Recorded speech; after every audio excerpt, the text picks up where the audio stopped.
الف اللہ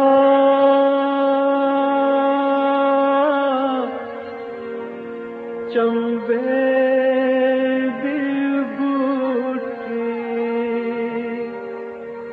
میرے من وچ مرشد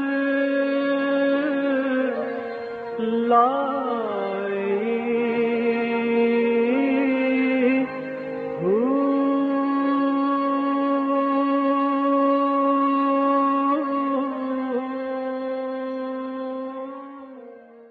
بسم اللہ الرحمن الرحیم۔ السلام علیکم، پریام المرشد اور میں ہوں منور عتیق۔ ناظرین محترم، آپ کے سوالات اور رہنمائی کے لیے ہمارے ساتھ موجود ہمارے بہت ہی محترم جناب حضرت امیر محمد اکرم امان صاحب، آپ سلسلہ نقشبندیہ اویسیہ کے شیخ ہیں، مترجم قرآن ہیں، مفکر قرآن ہیں، شاعر ہیں، ادیب ہیں، بہت سے حوالے ہیں آپ کے تعارف کے۔ حضرت جی بہت شکریہ، آپ نے وقت دیا۔ سوالات آج بھی ہمارے پاس بہت زیادہ ہیں۔ کرنل غلام رسول نوشہرہ سے، اتحاد بین المسلمین کے لیے ہر فرد اپنا کردار کیسے ادا کر سکتا ہے؟ الحمدللہ رب العالمین والصلاة والسلام علی حبیبہ محمد وآلہ وصحبہ اجمعین۔ اعوذ باللہ من الشیطان الرجیم، بسم اللہ الرحمن الرحیم۔ گزارش یہ ہے کہ اتحاد کے لیے کوئی نقطۂ اتحاد چاہیے۔ ٹھیک ہے، بالکل ٹھیک۔ کیا بات ہو، کیا نکات ہوں، کیا ایک طے شدہ امر ہے جس پر ہم متحد ہو جائیں۔ صحیح۔ وہ بات جو نقطۂ اتحاد ہے امت کے لیے، وہ اللہ و اللہ کے رسول کی بات ہے۔ اس کی مختلف تعویلیں اور غلط تعبیریں نہ گھڑی جائیں، صحیح۔ صرف ایک کام کر لیا جائے میری رائے میں، جو میں سمجھتا ہوں۔ قرآن کریم میں ایک جگہ آیا ہے حضور کی شان میں، لِتُبَيِّنَ لِلنَّاسِ مَا نُزِّلَ إِلَيْهِمْ، یہ آپ کا منصب جلیلہ ہے، لوگوں کو بتائیں ان کی طرف کیا نازل ہو۔ یعنی قرآن کے صرف الفاظ پہنچانا نہیں، قرآن کے مفاہیم بتانا بھی حضور کا منصب جلیلہ ہے۔ دوسری جگہ قرآن میں آیا یسرناہ بلسانک، آپ کی زبان مبارک پر ہم نے قرآن کو آسان کر دیا۔ جب آپ سمجھاتے ہیں تو بڑی آسانی سے سمجھ آئے۔ اگر یہ سارے طبقے، یہ سارے فرقے وہ مفہوم لیں قرآن کا جو حضور نے بتایا، صحابہ نے سنا سمجھا، حضور کے سامنے اس پر عمل کیا، حضور نے تصدیق فرمائی کہ اس حکم سے یہی مراد تھی، اگر اس پہ سارے آ جائیں تو کوئی فرقہ ہی نہیں رہتا۔ بالکل صحیح، بالکل فرقوں کی ٹھیک۔ بنیاد کیا ہے؟ ہر شخص اپنی رائے سے قرآن کی الگ تعبیر کر لیتا ہے۔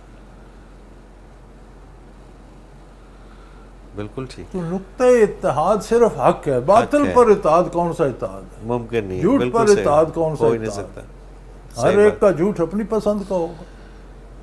اتحاد کے لیے حق چاہیے، اور حق اللہ کا دین، اللہ کا رسول، اللہ کا قرآن، اللہ کی کتاب ہے۔ بے شک۔ اب ہر فرقہ قرآن اٹھائے پھرتا، وہ کہتے ہیں یہاں سے یہ مراد ہے، یہاں سے یہ مراد۔ اگر اس سے یہ پوچھا جائے کہ یہی مراد صحابہ نے سمجھی تھی، بڑے بڑے اہل زبان تھے عرب میں، بڑے بڑے شاعر تھے، بڑے بڑے مقرر تھے، بڑے بڑے مضمون نویس تھے، ہر شعبے کے زندگی، وہ عربوں کے علاوہ باقی دنیا کو، وہ عجم کا معنی ہوتا ہے گنگا، صحیح، وہ بالکل کہتے صحیح۔ زبان دانی ہمارا فن ہے۔ وہ پڑھے لکھے تھے یا نہیں، لکھنا پڑھنا جانتے تھے یا نہیں، زبان کی باریکیاں سمجھتے تھے، بالکل ٹھیک۔ جب آیت نازل ہوتی، متعدد آیات میں یہ ملتا ہے کہ حضور نے صحابہ سے پوچھا، یہ آیت نازل ہوئی ہے یا رسول اللہ، آمنا وصدقنا، سمجھے اس کا معنی کیا ہے؟ کوئی دانشور نہیں کہتا تھا، سب کہتے تھے اللہ و رسولہ عالم۔ سبحان اللہ، آپ سبحان بتائیں اللہ، گے تو پتہ چلے۔ سبحان اللہ۔ عربی ایک ایسی زبان ہے کہ بعض اوقات ایک ایک لفظ کا 200 تک معنی ہے۔ صحیح، دو نہیں، 200 تک مانی ہے، بالکل صحیح۔ بعض عام الفاظ جو ہم استعمال کرتے ہیں یہ مترادف ہیں، ایک دوسرے کے خلاف معنی ہے۔ مثلا ایک عام لفظ ہے مولا، ہر کوئی کہتا ہے مولا علی، یعنی مالک ہے نا مولا۔ مولا آزاد کردہ غلام کو بھی کہتے ہیں۔ اچھا، فلاں مولا فلاں اس کا آزاد کردہ غلام. صحیح. کہاں مالک کہاں غلام. غلام. لفظ مولا لفظ ہی مولا ہے. ہے. جملے میں استعمال ہوگا تو معنی کی تعیین ہوگی. صحیح. کہ نہیں؟ بالکل ٹھیک. جس طرح اور زبانوں میں تھوڑے انگریزی میں پرنسپل ہے، اصول بھی ہے، ادارے کا سربراہ بھی ہے. اب وہ استعمال انگریزوں نے سپیلنگ میں اختلاف کر، عربی میں سپیلنگ میں بھی اختلاف نہیں. ایک ہی لفظ ہے مولا، وہی سپیلنگ ہے. ادھر استعمال ہوگا وہ معنی ہوگا، ادھر استعمال ہوگا یہ معنی ہوگا. تو آپ اگر عربی اور صرف و نحو کے زور سے معنی متعین کرنے لگیں تو فرقے بنتے چلے جائیں گے. آپ اگر اس بات پہ آ جائیں کہ وہ مفہوم لیا جائے، اسی لیے صحابہ پر لوگ تان کیوں کرتے، اعتراض کیوں نہ کرے تو اپنے معنی ان کے چلتے نہیں ہیں. صحیح. بالکل صحیح. تو بجائے اس کے کہ وہ کہیں ہم اختلاف کر رہے ہیں، کہتے صحابہ غلط تھے. صحیح صحیح صحیح. تو خود کو سچا اللہ نے آخری نبی بھیجا، اسے ایک قوم عطا فرمائی، اس نے ان پر قرآن پڑھا، ان کو سمجھایا، انہوں نے سمجھ کر نبی علیہ السلام کے سامنے عمل کیا. حضور نے تصدیق فرمائی کہ یہی مراد تھا، تم نے صحیح سمجھا، تم نے صحیح عمل کیا. اب اگر وہی غلط ہے تو پھر نبوت کا فیض کسے پہنچا؟ پھر تو نبوت ناکام گئی، پھر تو قیامت تک ہدایت کا کوئی سامان ہی نہیں. تو آج بھی کرن صاحب اگر ہر فرقہ یہ سوچ لے کہ میں اپنے معنی اپنی پاس سے نہ کروں، وہ کروں جو حضور نے بتائے، صحابہ نے سمجھے، تو فرقے ختم ہو جائیں گے. بالکل صحیح. اسلام میں فرقہ ہے ہی نہیں. صحیح. اسلام ایک سیدھا دین ہے. ہر فرقہ اسلام سے نکل کر فرقہ بنتا. بالکل ٹھیک. اسلام میں فرقہ نہیں ہے. جو اسلام کے اندر ہے وہ فرقوں سے پاک ہے. بہترین. اسلام میں فروعات میں اختلاف ہو سکتا ہے، فروعات کہتے ہیں تشریح کو. ٹھیک ہے. تشریح میں اختلاف ہو سکتا ہے، اصول میں نہیں ہے. بالکل ٹھیک ہے. اللہ ایک ہے، رسول برحق ہے، قیامت قائم ہوگی، آخرت ہے، عذاب و ثواب قبر ہے، موت کے بعد زندگی ہے، قیامت ہے. یہ اصول دین ہے. ٹھیک ہے. اگر ان میں اختلاف نہیں ہے تو کیا یہ وضو کرنے میں ایسے نہ کرو جی، ایسے کرو، یہ کیا؟ یہ تو تشریح کی بات ہے. صحیح. اب کچھ لوگ آمین بلند آواز سے کہتے ہیں، کچھ خاموشی سے کہتے ہیں. دونوں ثابت ہیں. حضور نے بلند آواز سے بھی کہی، خاموشی سے بھی کہی. دونوں ایک دوسرے کو غلط نہیں کہتے. جو بلند آواز سے کہتے ہیں وہ تم بھی صحیح کرتے ہو، زیادہ بہتر یہ ہے. جو خاموشی سے کہتے ہیں، حنفی بھی خاموش، وہ کہتے ہیں کہ یہ حضور پہلی عمر میں بلند آواز سے کہتے تھے، آخر عمر میں خاموشی سے، لہذا وہ عمل بہتر ہے جو آپ نے آخری عمر میں کیا. صحیح وہ بھی ہے. صحیح. غلط وہ بھی نہیں. بالکل ٹھیک. بالکل ٹھیک. تو یہ جو دو چار فرقے دیوبندی، بریلوی، اہل حدیث وغیرہ بنے، ان میں تشریحات میں فرق ہے. آگے چندہ کرنے والوں نے انہیں ایک دوسرے کو کافر قرار دے دیا. ان میں اصول میں فرق نہیں ہے. اصول میں فرق یہ ہے کہ کوئی قرآن پر ایمان میں فرق کرے، کوئی نبی کی ذات پر ان کی شان میں، یا کوئی اللہ کی شان میں آمیزش کرے. یہ اصول کے اختلاف. کوئی آخرت کا انکار کرے، عذاب و ثواب. اصول دین میں اختلاف فرقہ بنا دیتا. تشریحات میں اختلاف یہ فرقہ نہیں ہے. بالکل ٹھیک. صحابہ کرام میں بھی تشریحات میں اختلاف تھا. ایک نے ایک حال میں حضور کو دیکھا، وہ کہتا تھا یہ سنت ہے. دوسرے نے دوسرے حال میں دیکھا، وہ کہتا تھا یہ. اب جب پہلے حضور رفع یدین ہر تکبیر پہ فرماتے تھے، جنہوں نے اس حال میں دیکھا وہ آخر تک رفع یدین. آج بھی ہمارے امام مالک رحمۃ اللہ کے پیروکار بھی ہر تکبیر پہ ہاتھ اٹھاتے ہیں، اہل حدیث بھی ہر تکبیر پہ رفع یدین. یہ غلط تو نہیں، حضور سے ثابت ہے. حنفی کہتے ہیں آخری عمر میں حضور صرف تکبیر اولا پہ ہاتھ اٹھاتے تھے. یہ زیادہ بہتر ہے. صحیح وہ بھی ہے. صحیح. کیونکہ اللہ کے رسول سے ثابت ہے، غلط نہیں ہے. تو یہ تشریح میں اختلاف تو اختلاف ہی نہیں ہے. اختلاف تو ہے جو اصول میں ہو. جیسے کسی کو قرآن پر ایمان میں اختلاف ہو، قرآن کے ترجمے میں اختلاف ہو، حدیث میں اختلاف ہو، نبوت میں اختلاف ہو، کسی نے نئے نبی ہونے کا دعویٰ کر دیا، ذات باری میں کوئی شرک کرتا ہو، تو یہ اختلاف ہے. بالکل. بہت سے تو اختلاف جو ہیں وہ چندہ کرنے والوں نے بنا رکھے ہیں، اختلاف ہے نہیں. وہ بڑی خوبصورت بات آپ نے فرمائی نا کہ اسلام میں تو کوئی فرقے نہیں ہے. جو اسلام سے نکل جاتا ہے وہ فرقے تو وہ پھر بناتا رہے. وہ اسلام میں تو پھر ہے ہی نہیں. اسلام میں تو فرقہ نہ ہوگا. اسلام میں تو کوئی فرقہ نہیں ہے. بالکل صحیح. بالکل صحیح ہے. تو اور یہ اتفاق نقطہ اتحاد یہ ہے کہ ہم سب اس ترجمے پہ متفق ہو جائیں جو حضور نے سمجھایا، صحابہ نے سمجھا، حضور کے سامنے اس پر عمل کیا اور آپ نے اس کی تصدیق فرمائی صلی اللہ علیہ وسلم. سبحان اللہ، سبحان اللہ، بالکل ٹھیک ہے. یہ نقطہ اتحاد ہے. اتحاد ہے. اور یہ تمام مذاہب جو ہیں اگر وہ اسلام میں ہیں تو پھر تو کوئی ایشو کوئی نہیں ہے، اختلاف اور نہیں. اگر اسلام سے نکلے ہوئے ہیں تو پھر ان پھر کی نام ہمیں فکر مسلمان رکھے نہیں، مسلمان ہیں پھر تو وہ ان کی ہمیں فکر نہیں کرنی چاہیے، کیونکہ وہ تو پھر نکل گئے نا، ہم میں سے نکل گئے. ٹھیک ہے حضرت جی، مجھے ایک بریک پہ جانا ہے اور بریک سے واپس آ کے کچھ اور سوالات ہیں وہ شامل کرتے ہیں. ناظرین محترم، اگر آپ بھی اس پروگرام میں شامل ہونا چاہیں سوال کے ذریعے تو اسکرین پہ ہمارا نمبر موجود ہے، آپ نوٹ فرما لیجئے 0333495501. اور اسی طرح سے آپ اگر ہمیں میل کرنا چاہیں تو ای میل ایڈریس اس میں آپ ویب سائٹ پہ جائیں، ہماری almurshid.tv کی ویب سائٹ پہ، اور وہاں پہ کوسچن کا آپشن ہے، اس سے آپ ہمیں میل کر سکتے ہیں. اسی طرح سے almurshid.tv میں آپ ہمارے تمام گزشتہ پروگرامز بھی دیکھ سکتے ہیں، اور حضرت جی کی تفاسیر اردو میں اور پنجابی بیانیہ وہ بھی آپ اس میں دیکھ سکتے ہیں، ترجمہ اردو میں اور انگلش میں وہ بھی آپ اس میں دیکھ سکتے ہیں. ایک مختصر کمرشل بریک، اس کے بعد حاضر ہوتے ہیں، ہمارے ساتھ رہیے.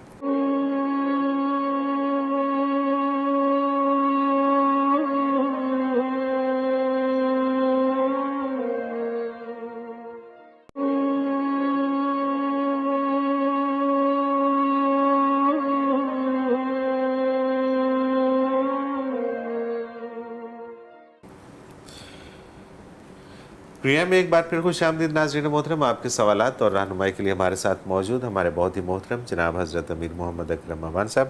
حضرت جی، اگلا سوال پروگرام میں شامل کرتے ہیں. پروفیسر زہرا طارق ہیں کراچی سے. یہ کہتی ہیں کہ میری ایک اسٹوڈنٹ خود کو غیر مسلم کہتی ہے، لیکن ربیع الاول یا کسی اور اسلامی موقع پر تقریری مقابلہ میں اسلام کی حقانیت اور نبی اکرم صلی اللہ علیہ وآلہ وسلم کی صداقت اور تعلیمات کا یوں بھرپور اظہار کرتی ہے کہ اول انعام پا لیتی ہے. اگر وہ یہ سب جانتی ہے تو پھر ماننے میں کیا چیز مانے ہے؟ بسم اللہ الرحمن الرحیم. میرے بھائی، جاننے اور ماننے میں بعد المشرقین ہے، رات اور دن کا فرق ہے. صحیح. جاننا بالکل اور بات ہے، ماننا بالکل اور بات ہے. جانتے ہم دنیاوی چیزوں کے بھی ہیں، یہ صحت کے لیے مضر ہے، وہ کھا جاتے ہیں کہ مزیدار ہے. صحیح. ہمیں بار بار بتایا بھی جاتا ہے، اشتہار بھی آتے ہیں. تمباکو کو لے لیجئے، اشتہار آتے ہیں smoking kills, smoking causes cancer. ہم پیتے ہیں. صحیح. جانتے تو ہیں مانتے نہیں ہیں. جاننا الگ بات ہے، ماننا الگ بات ہے. جاننا جب تک دماغ میں رہے وہ خبر ہوتا ہے. صحیح. صحیح. دماغ میں بہت سی باتیں جمع کر لینا یہ خبر ہوتا ہے. سارا علم لوگوں کے پاس خبر کے درجے میں، علم کے درجے میں نہیں ہے. علم وہ ہوتا ہے جس پر عمل ہو. صحیح. اگر وہ دل میں اتر جائے تو علم بن جاتا ہے، بندہ اس پہ عمل کرتا ہے. بالکل ٹھیک. تو خبر کے درجے میں جاننا، تقریر کے لیے جملے، فکرے، واقعات یاد کر لینا، تقریری مقابلہ کرنا اور بات ہے. ماننے کے لیے دل بیدار، دل زندہ چاہیے، دل میں اترے، علم بنے تو مانا جا سکتا. صحیح. خبر بنے تو ایک بے جان کاغذ پہ کتنی خبریں چھپتی ہیں، اس کی صحت پہ کیا اثر پڑتا ہے. بالکل صحیح. وہیں شادی کی بھی ہوتی ہے، وہاں موت کی بھی ہوتی ہے، وہاں جشن آزادی کی بھی ہوتی ہے، وہاں ڈاکے کی بھی ہوتی ہے. کاغذ کو کیا اثر. انسانی دماغ بھی ایک پیپر ہے، اس پہ خبریں پرنٹ ہوتی رہتی ہیں، اخبار بن جاتے ہیں، کوئی فرق نہیں پڑتا. جو بات دل میں اترے خواہ ماننی پڑتی ہے، وہ مانی جاتی ہے اور وہ علم بن جاتی ہے.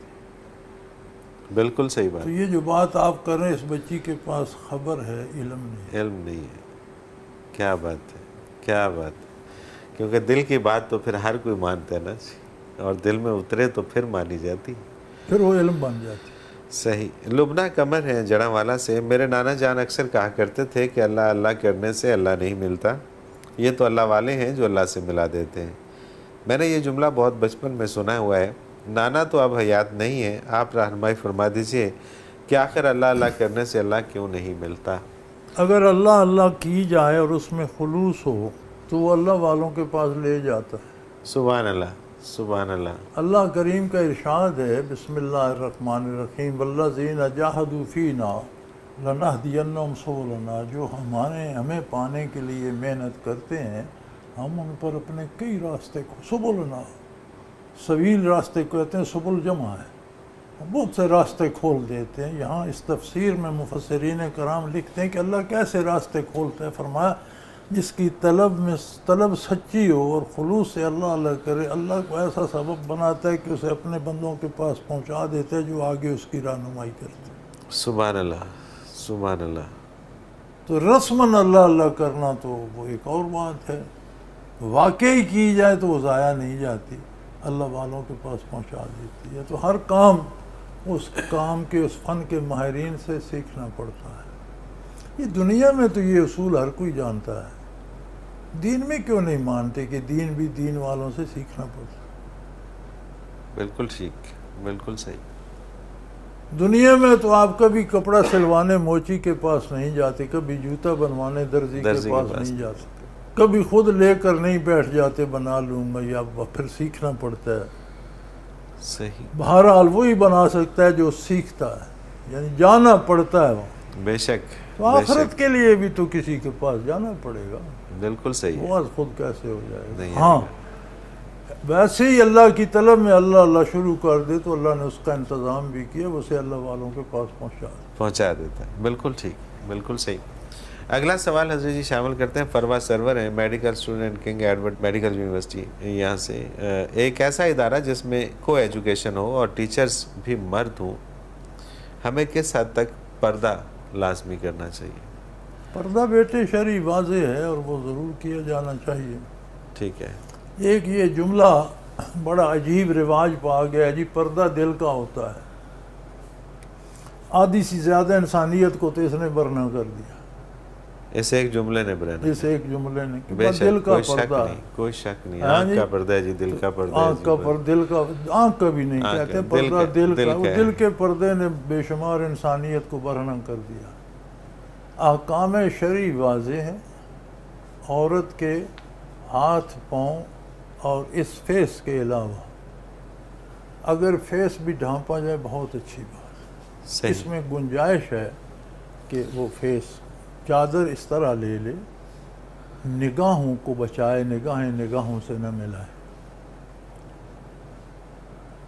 یدنین علیہم من جلابیبہن, اپنے جو پلو ہے اس کو اس طرح کر لیں. یغضضن من ابصارہن, اپنی آنکھوں کو آنکھوں میں ملانے سے بند رکھیں. یہ آج سائنس نے آج دریافت کیا, قرآن نے 1500 سال پہلے بتایا. آج سائنس پتہ ہے کیا کہتی ہے؟ وہ کہتی ہے ہر انسان کے اندر ایک فریکوینسی ہوتی ہے جنس کی, ہر مرد کے اندر, ہر عورت کے اندر. جن کی فریکوینسیاں قریب تر ہوتی ہیں ان کا نباہ ہوتا ہے, جن کی فریکوینسیاں دور ہوتی ہیں ان میں طلاقیں ہو جاتی ہیں, وہ ایک دوسرے کو برداشت نہیں کرتے. صحیح. اور جن کی فریکوینسی برابر آ جاتی ہے مرد کی اور عورت کی, وہ لیلا مجنون جہیر بن جاتی ہے. صحیح بالکل ٹھیک. یہ منعکس ہوتی ہے آنکھوں سے. آنکھوں سے جب نگاہوں سے ملتی ہیں تو فریکوینسیاں ایکسچینج ہوتی ہیں. صحیح. تو جتنی قریب ہوں اتنی شہوات کو اور اس کو پانے کو بھڑکاتی ہیں. اللہ کریم نے مردوں کو بھی حکم دیا کہ اپنی نگاہیں بچا کے رکھو, عورتوں کو بھی حکم دیا یغضضن من ابصارہن, اپنی نگاہیں بچا کے رکھو. تو پردہ یہ ہے کہ وجود ڈھانکا ہوا ہو, بے تکلف نگاہیں نہ ملائے, بغیر ضرورت باتیں نہ کرے, بن سنور کر میک اپ کر کے کالج صاف ستھری رہے, لیکن چمک دمک کر لوگوں کو متوجہ کرنے کی کوشش نہ کرے. تو یہ پردہ. بالکل صحیح بالکل صحیح. اگلا سوال حضرت شامل کرتے ہیں. عریشہ ہیں اسلام آباد سے, یہ کہتے ہیں کہ آپ نہایت محبت سے نبی اکرم صلی اللہ علیہ وسلم کا ذکر خیر فرماتے ہیں. میرا دل چاہتا ہے کہ آپ درود شریف کی فضیلت بھی بیان فرما دیجئے. اللہ اکبر. بسم اللہ الرحمن الرحیم. درود شریف کی فضیلت حدیث شریف میں بے شمار آئی ہے, اور میں مختصر سی اس وقت میں اتنی بحث کا کی فرصت نہیں ہوتی، محدود وقت ہوتا ہے، میں آپ کو ایک بات بتا دوں. درود شریف وہ دعا ہے جو پہلے سے قبول شدہ ہے. صحیح. دعا کا انجام کیا ہے؟ سب سے اعلیٰ اس کا نتیجہ کیا ہے؟ اللہ قبول کرے. قبول فرما لے. درود وہ دعا ہے جو پہلے قبول ہے. ان اللہ و ملائکتہ یصلون علی النبی. اللہ مسلسل رحمت بھیج رہا، سبحان اللہ. فرشتے بھی مسلسل دعا کر رہے ہیں، تم بھی دعا کرو اللہ رحمت بھیج. تو رحمت تو پہلے بھیج رہا. صحیح. تو درود وہ دعا ہے جو قبول شدہ ہے. سبحان اللہ. ایک سبحان اللہ. جب آپ درود پڑھتے ہیں تو فرشتے مقرر ہیں. ہر فرشتہ ہر درود کو ایک تھال میں پھولوں کی طرح سجا لیتا، براہ راست بارگاہ نبوی میں جا کر پیش کرتا ہے کہ فلاں فلاں کے بیٹے یا بیٹی نے یہ تحفہ بھیجا. سبحان اللہ. سبحان اللہ. کچھ لوگ ایسے بھی ہیں دنیا میں جو مسلسل پڑھتے ہیں تو ایک فرشتہ لے لیتا ہے، دوسرا لے لیتا ہے، تیسرا لے لے، پڑھتے جاتے ہیں، قطار بنتی جاتی ہے، بندے سے روضہ اطہر تک قطار بنتی. سبحان اللہ. اللہ اکبر. تو اس کی یہی فضیلت سب سے اعلیٰ ہے کہ یہ وہ دعا ہے جو قبول شدہ ہے. سبحان اللہ. سبحان اللہ. حضرت جی اگلا ایک سوال بریک سے پہلے اور شامل کریں گے. انہوں نے اپنا نام نہیں لکھا لیکن یہ کہتے ہیں کہ نماز تو حالت جنگ میں بھی معاف نہیں، لیکن ہمارے اکثر افسران ہمیں دوران ڈیوٹی نماز پڑھنے سے منع کرتے ہیں. اس سلسلے میں ہمیں کیا کرتے ہیں؟ نہیں کرنا چاہیے. ہاں افسران یہ کر سکتے ہیں کہ لوگوں کے مختلف گروپ بنا دیں. بعض اوقات ڈیوٹی ایسی ہوتی ہے کہ وہاں ضرور کھڑا رہنا پڑتا ہے، تو باری باری پڑھ لیں. اگر 10 سپاہی ڈیوٹی پر ہیں 2 نماز پڑھ لیں، 8 ڈیوٹی پر رہیں وہ کھڑے ہو جائیں 2 دوسرے پڑھ لیں. صحیح. بالکل ٹھیک. روکنا نہیں چاہیے افسران کو. اس میں یہ ترتیب، جیسے حالت جنگ میں اللہ نے فرمایا کہ آدھے 2 رکعت آپ کے ساتھ پڑھ لیں، پھر وہ جا کر محاذ پہ کھڑے ہو جائیں، دوسرے آدھے آ کر آپ کے ساتھ 2 رکعت، تو ان کی 2 رکعت پوری نماز کا ثواب دے دوں گا. تو ڈیوٹی کے دوران بعض اوقات مجبور، اب دہشت گردی ہو رہی ہے، کسی کے مارے جانے کا خطرہ ہے، تو وہاں جو لوگ ہیں ان میں تقسیم کر دیا جائے نا. صحیح. 5 بندے ڈیوٹی پر ہیں، ایک نماز پڑھ لے، پھر 4 تو ڈیوٹی دیتے رہیں، پھر ایک پڑھ لے، پھر ایک پڑھ لے. بالکل زیادہ ہیں 10-20 ہیں تو 5-7 پڑھ لیں، 12-13 ڈیوٹی پہ کھڑے رہیں. تو افسران کو روکنا نہیں چاہیے، ترتیب بنانی چاہیے. ترتیب بنانی چاہیے. بالکل ہی مجبوری ہو نماز سے روک دیا جائے تو وقتی طور پر قضا کر لے، بعد میں اپنی قضا ادا کر لے. بالکل ٹھیک ہے. اور جو پڑھنے والے ہیں وہ بھی پھر نماز ہی پڑھیں، نماز ہی پڑھیں، وہ بھی نماز کے نام پہ دھوکہ دے کے نہ نکل وقت ضائع نہ کریں. پھر وہ کیونکہ یہ دونوں طرف سے ہوتا ہے نا جی. یہ افسران بھی مجبور ہو جاتے ہیں بعض اوقات کہ وہ لوگ نماز کا بعض بہانہ کر اوقات کے کیا جی، اکثر ہم جہاں دیکھتے ہیں معمار مزدور لگے ہوتے ہیں گھروں میں، ویسے نماز نہیں پڑھتے. یہاں 8 بجے آتے ہیں، 4 بجے چھٹی کرنے، درمیان میں 2 نمازیں پڑھتے ہیں، 2 نمازیں پڑھتے ہیں اور جاتے ہیں گھنٹہ لگا کے آ جاتے ہیں. یہ درست نہیں، نماز ہی پڑھی. بالکل صحیح. دونوں طرف سے یہ اصلاح کی توازن برقرار رہنا چاہیے. حضرت جی مجھے ایک بریک پہ جانا ہے اور بریک سے واپس آ کے کچھ اور سوال شامل کریں گے. ناظرین محترم، اگر آپ بھی اس پروگرام میں شامل ہونا چاہیں تو اسکرین پہ ہمارا نمبر موجود ہے، آپ نوٹ فرما لیجیے 0333495021. اور اسی طرح سے آپ ہمیں میل کرنا چاہیں تو almurshid.tv کی ویب سائٹ پہ جا کے کوشچن کے آپشن میں آپ ہمیں میل کر سکتے ہیں. ایک مختصر کمرشل بریک، اس کے بعد حاضر ہوتے ہیں ہمارے ساتھ.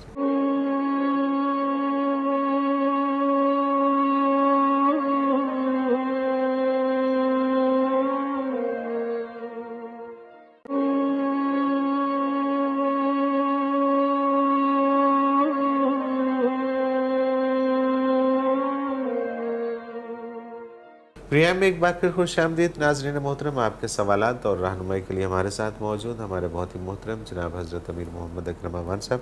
حضرت جی سمینہ تاج ہیں، انہوں نے اپنی جگہ کا نام نہیں لکھا. سوال ان کے 2-3 سوال ہیں. پہلا سوال کہ حضور صلی اللہ علیہ وسلم کے نالین مبارک بہت ساری جگہوں پہ دیکھنے میں آتے ہیں، ان کی کیا حقیقت ہے؟ بسم اللہ الرحمن الرحیم. بہت سے تو فرضی ہیں لوگوں لوگوں نے بنا لیے ہیں. اور بڑا خوبصورت جواب مولانا تھانوی رحمۃ اللہ علیہ نے دیا تھا. کسی نے پوچھا تھا کہ یہ نالین مبارک بنا کے تصویر بنا کے یا اس طرح کر کے لے آتے ہیں، تو آپ نے فرمایا ہیں تو نقلی، لیکن چونکہ یہ منسوب حضور کی طرف کرتے ہیں اس کی بے ادبی نہ کی جائے. سبحان اللہ، سبحان اللہ، سبحان اللہ. اور جہاں تک آپ کے اصلی نالین مبارک کا ہے تو میری معلومات کے مطابق عثمانی حکمرانوں نے آپ کے نالین مبارک کو 1 یا 2 محفوظ کیے تھے جو قسطنطنیہ میں اب تک موجود ہیں. جہاں حضور کی تلواریں یا دوسرا سامان محفوظ ہے، صحابہ کی چیزیں ہیں، وہاں نالین مبارک میں سے بھی 1 یا 2 موجود ہیں. صحیح، وہ اصلی ہیں. بالکل ٹھیک. عرب حکمرانوں کے پاس تھیں، پھر جب عرب پر عثمانیوں کا تسلط ہوا تو وہاں سے انہوں نے لیں. تو وہ تلواریں وہ آپ کی یادگاریں اصلی ہیں. باقی لوگوں نے فرضی بہت بنا لی ہیں، یہیں ٹھپا بنا کے جہاں لگا لیتے ہیں، یہ کر لیتے ہیں، وہ کر. تو ان کی حقیقت تو نہیں ہے، لیکن بے ادبی نہیں کرنی چاہیے، کیونکہ منسوب تو حضور کی طرف غلط کرتے ہیں تو اس کا جواب وہ دیں گے. بالکل صحیح، بالکل صحیح. اگر کوئی شخص ایسے بینک میں نوکری کرتا ہے جو شریعہ لاء کے مطابق نہیں ہے تو اس کی تنخواہ ناجائز ہے؟ سارے بینک شریعہ لاء کے مطابق کوئی نہیں. جو کہا جاتا ہے یہ بھی محض ایک مفروض آیا، ٹھیک ہے، حقیقت کوئی نہیں میری معلومات کے مطابق. ٹھیک ہے. رہی بات بینک میں نوکری کرنے کی، تو چونکہ نظام کو بدلنا ہمارے بس کی بات نہیں، ہمیں مجبور ہیں، تو روزگار تو لوگوں نے کرنا ہے. تو بینک میں اپنا کام کر کے اس کی اجرت لینے پہ علماء کو اعتراض نہیں ہے، اپنی تنخواہ لیں. صحیح. زمانہ اقدس میں بھی یہودیوں کے پاس حرام اور سود کا پیسہ ہوتا تھا، تو صحابہ کرام یہود کے یہاں مزدوری نہیں کرتے، اپنی اجرت لینے والے نے اپنا کام کر کے حلال لینا ہے. ٹھیک ہے. ہاں، بینک سے جو مراعات ملتی ہیں، سود پر قرضہ لے لو، یہ کر لو، وہ نہ کرے، نہ سود دے نہ سود لے. بالکل ٹھیک. آپ کا بعض اوقات تنخواہ سے جمع کرتے رہتے ہیں، اس پر پھر سود لگاتے ہیں، آخر میں جب آپ کو بینیفٹس ملیں تو اپنا حلال الگ کر لیں، سود الگ کر لیں. صحیح، بالکل ٹھیک، بالکل صحیح. کیا قربانی کرتے وقت جانور پر ہاتھ پھیرنا بہت ضروری ہوتا ہے؟ نہیں، ہاتھ پھیرنے کی تو کوئی ضرورت نہیں ہے. ٹھیک ہے. قربانی کرتے وقت اول تو سب سے اعلیٰ یہ ہے کہ خود ذبح کرے. ٹھیک ہے. اس سے کم تر یہ ہے کہ خود ذبح نہیں کر سکتا، کسی سے کراتا ہے تو کم از کم خود پاس ہو.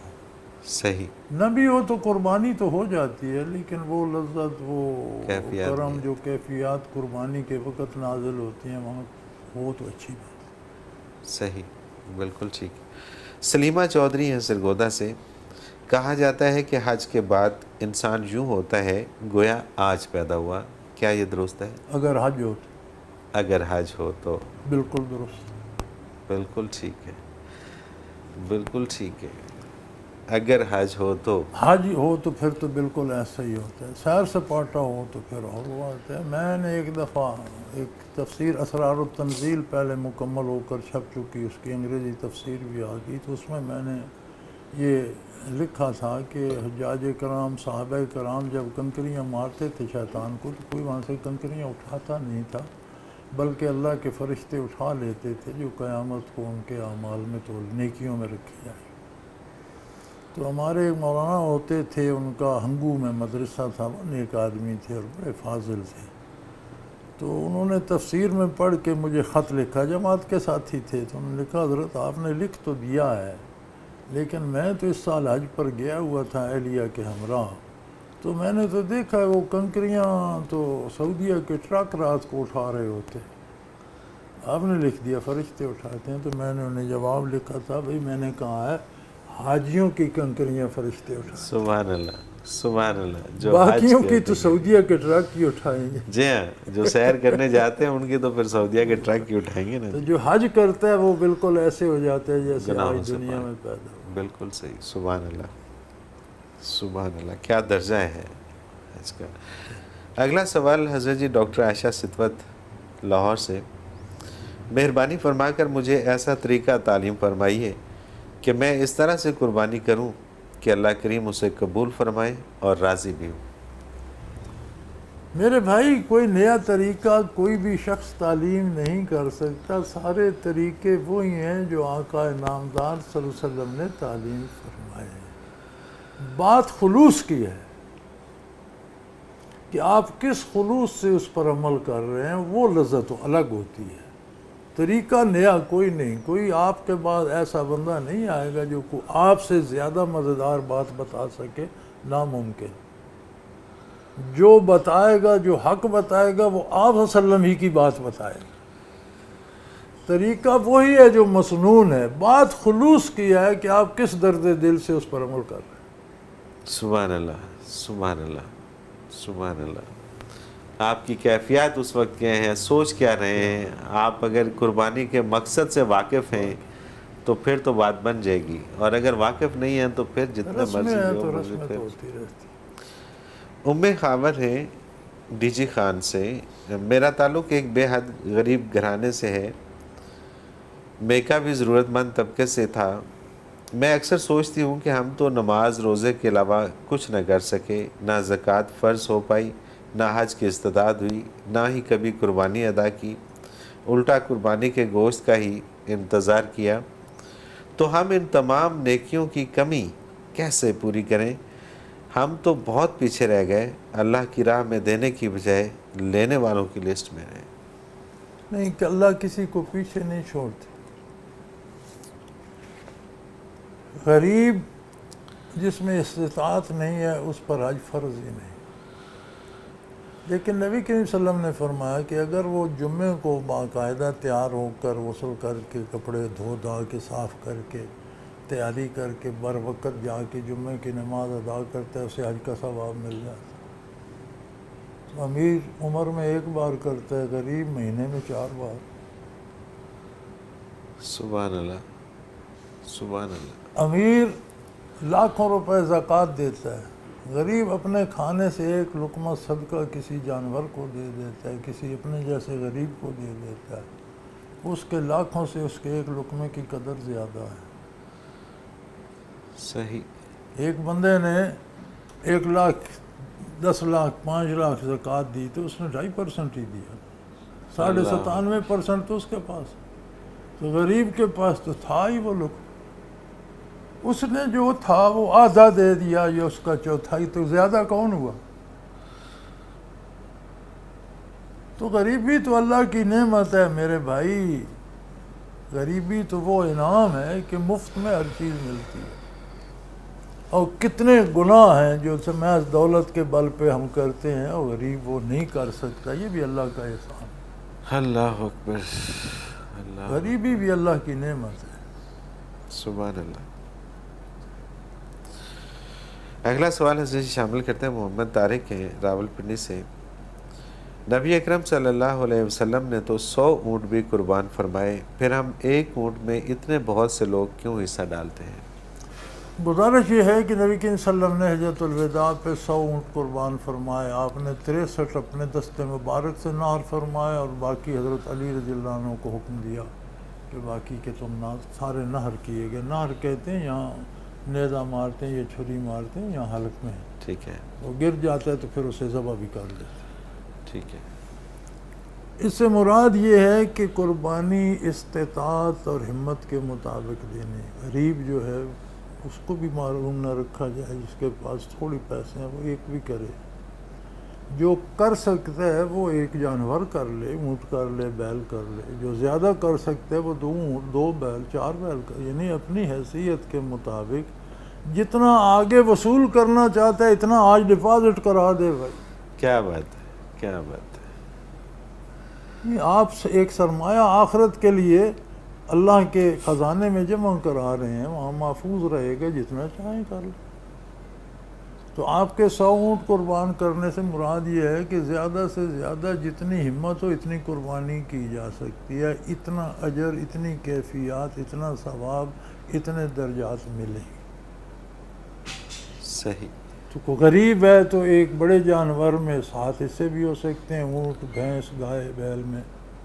بکرا، بھیڑ ہو تو وہ ایک ہی ہے، اس میں 2 حصے نہیں ہو سکتے، چھوٹا جانور ہے۔